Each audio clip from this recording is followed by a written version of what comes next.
करोड़ों युवाओं के प्रेरणा स्रोत और शिक्षक अवध ओझा जी साथ में बैठे हैं। बहुत खुशी की बात यह है कि आज से अवध ओझा जी आम आदमी पार्टी ज्वाइन कर रहे हैं।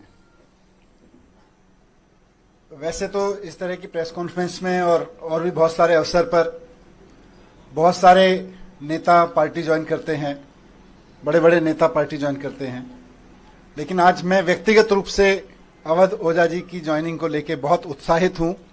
मेरे लिए व्यक्तिगत रूप से बहुत बड़ा दिन है, मैं ऐसा समझता हूं, क्योंकि मैंने खुद अपना जीवन शिक्षा को समर्पित कर रखा है।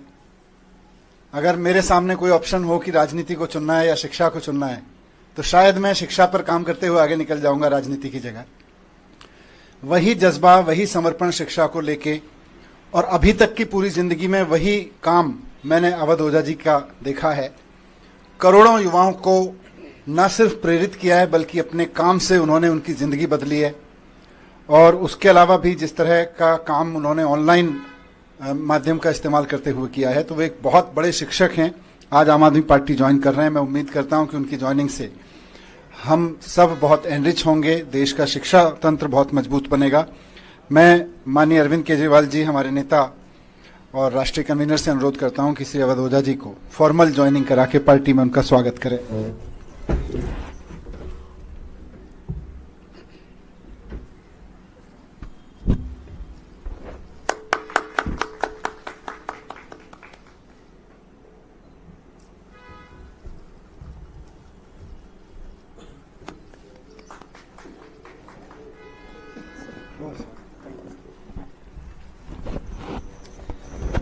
मैं अब सर से अनुरोध करूंगा कि 2 शब्द इस अवसर पर कहें।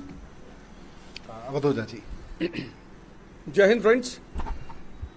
सबसे पहले मैं आम आदमी पार्टी और आम आदमी पार्टी के सर प्रमुख अरविंद केजरीवाल जी, मनीष सिसोदिया जी, सबको सहृदय से धन्यवाद देता हूं कि उन्होंने मुझे राजनीति में आकर शिक्षा के लिए काम करने का अवसर दिया है।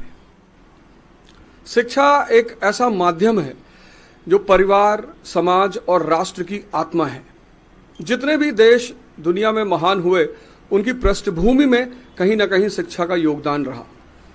तो मैं आज अपनी इस राजनीतिक पारी की शुरुआत पर आप सबसे ये बात साझा करना चाहता हूं, जैसा कि हमारे नेता मनीष सिसोदिया जी ने कहा कि अगर मुझे राजनीति और शिक्षा में से कुछ चुनना हो तो मैं निश्चित तौर पर शिक्षा को चुनूंगा।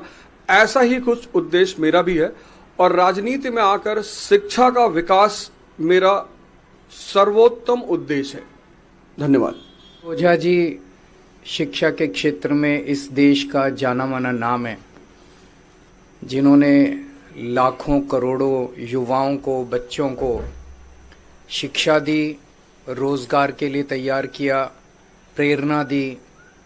न केवल शिक्षा, मैं इनके वीडियो देखता हूं जिसमें वो अलग अलग तरह से युवाओं को एक अच्छा जीवन जीने के लिए भी प्रेरणा देते हैं।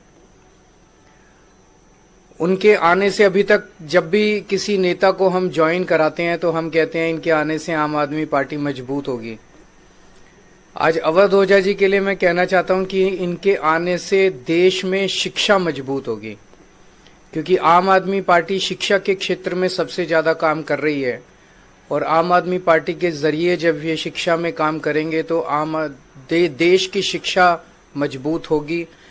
और राष्ट्र निर्माण में शिक्षा का सबसे बड़ा महत्व है, तो राष्ट्र निर्माण मजबूत होगा। एक तरह से हमारी कोशिश ये रहती है कि जिन क्षेत्रों में आम आदमी पार्टी, जो आइडियोलॉजी हमारी है, भ्रष्टाचार निरोधक, शिक्षा, स्वास्थ्य, इन क्षेत्रों में जो भी अच्छे लोग हैं जो काम कर रहे हैं, उनको राजनीति में लाया जाए, ताकि राजनीति में आके वो अपना और ज्यादा योगदान दे सकें। राजनीति में आने से पहले हम लोग भी एनजीओ में काम करते थे, मैं, मनीष जी, और एनजीओ में रहते रहते हमें लगने लगा कि एनजीओ के जरिए राजनीति के बाहर एक लिमिटेड तरीके से काम कर सकते हैं, इतना ही काम कर सकते हैं।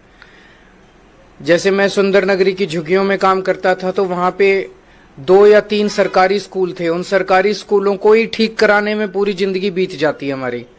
लेकिन जब राजनीति में आए तो एक ब्रश से हमने दिल्ली के सारे सरकारी स्कूल ठीक कर दिए। तो अवध ओझा जी अब जब राजनीति में आए हैं तो वो शिक्षा के क्षेत्र में, रोजगार के क्षेत्र में खासकर एक बहुत अहम भूमिका निभाने वाले हैं, जिससे दिल्ली को और देश को बहुत फायदा होगा। तो मैं तहे दिल से अवध ओझा जी का पार्टी में स्वागत करता हूं। अब तो मैं पार्टी का हिस्सा हूं, तो पार्टी जो भी आदेश करेगी मैं वही करूंगा।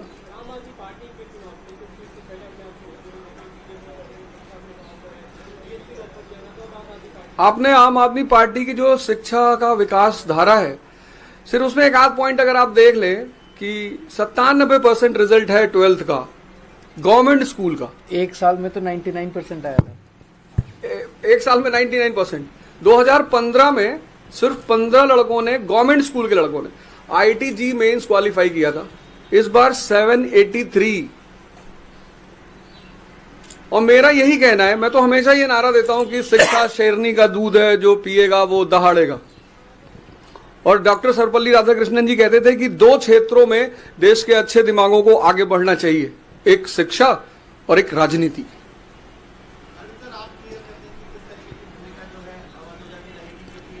थोड़ा सा सस्पेंस बना रहने दीजिए।